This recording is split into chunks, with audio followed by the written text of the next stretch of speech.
Is that the sound of one hand clapping? It's me waving. Oh. I'm being friendly. Super friendly.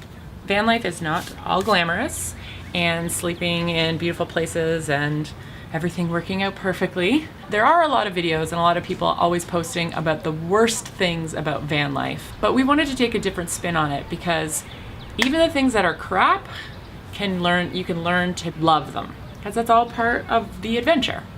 So if you deep down in your heart of hearts think, maybe I could live in a van, take a look at these list of things, of stuff that you need to learn to love if you want to be successful at van life.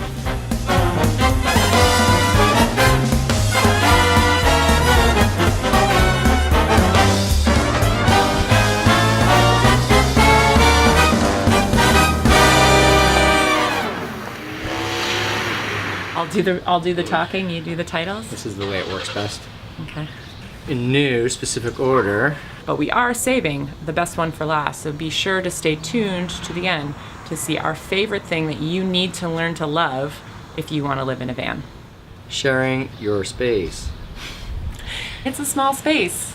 You're going to be doing lots of this. Lots of that happening. And even sharing your space with objects so you don't smash your head. Some people have said to us that they like having big houses because they like all that space. Well, we basically live in the outdoors, which, sorry, I don't care what size of a McMansion you have. My outdoors is bigger than your house. But I do understand that it's a shared space. It's not private and it's not mine. So you definitely need to learn to love space. Not being in a temperature-controlled environment. The van does have heat and it does have AC, obviously when the engine is running, and you can put those into your van as well. Ours doesn't have it.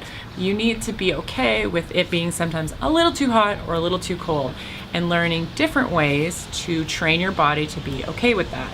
One is quit it with the air conditioning, another is sauna use, and another one is cold showers. We've been learning to use those techniques to train ourselves to be okay, and it's interesting how much better we've adapted. Yes, that's a much better way of putting it. Being super tidy. We are extremely organized people. James, former military, and me, I'm OCD. So being tidy and clean was not an issue for us ever in a house. But in a van, you literally need to put everything away all the time. All the time. All the time. A tiny little turn or whatever, and boom, your computer goes falling. Go nuts. So sometimes you need to bake that into your travel time because you need to realize you need to put away absolutely everything. Basically, you need to put stuff away. Yeah. Uncertainty and flexibility. Living in a van means you don't really have a permanent place to be. Or a permanent schedule or day-to-day routine. Anything But you can bake those in.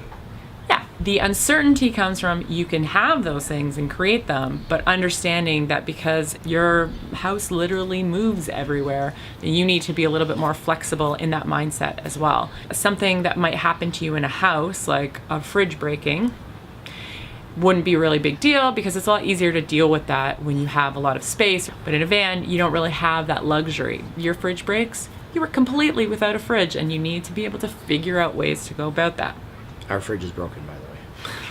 Or when you've had this amazing craving for ramen for 3 days and you go to meet friends you haven't seen in a long time for ramen, and your fan belt breaks and the pulley breaks on a Sunday evening and you need to deal with that instead, and then you lose your house for 3 days.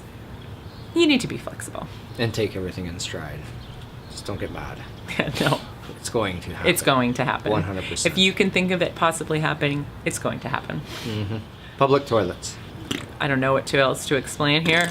There are some people that have serious problems, and okay, now. There are some people who have serious problems using public toilets. You need to learn to love that. Unless you build a toilet in your thing, or at least like going to the bathroom in front of someone.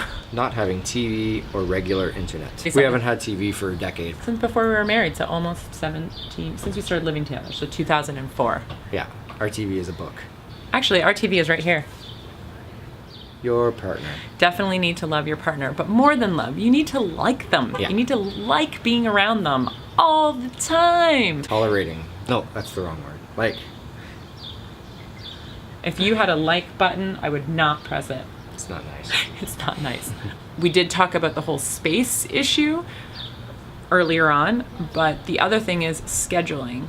You need to figure out, like, when somebody has an event at one point, or I work full time, so I have to organize when James has to come and pick me up, and there's a lot of that going back and forth when most people we know have 2 cars and they just can kind of come and go as we please. We've never had 2 cars, and we've always worked around that. But we do have 2 motorcycles. But that was different. Yeah. It requires a lot of teamwork. Thankfully, that's something we're good at and we enjoy doing, so it works for us. But you definitely need to learn to love that. Learning new ways of doing the things. Bye. Another video I posted was really talking about how van life isn't really that different from living in an apartment or a house. We still cook and have a kitchen and all of that. You definitely have to learn different ways of doing things. For example, our fridge is a heck of a lot smaller. So when I go grocery shopping and I happen to see something on sale, I can't buy things in bulk. I stopped shopping at Costco, which totally sucks. Our cooking routine kind of changed because we don't have a microwave. We don't have a freezer for our meat. So our grocery shopping routine changed because we go grocery shopping more often to accommodate for that high turnover of food that we experience. Every couple of days, right? So we still cook and enjoy nice, beautiful, healthy meals, and they're gourmet. But we definitely learned different ways of doing that to accommodate for our van lifestyle. Negative comments. You need to love negative reactions and negative comments. People just as much as the positive. Yeah, but it's easy to love positive comments. It's not easy to love negative comments. You need to recognize that not everybody's going to think the same way as you, and it's wonderful sometimes when people ask you questions. All it does is allow you a chance to express your opinion in different ways, and it just reaffirms for you what your beliefs are and the strength in what you are doing.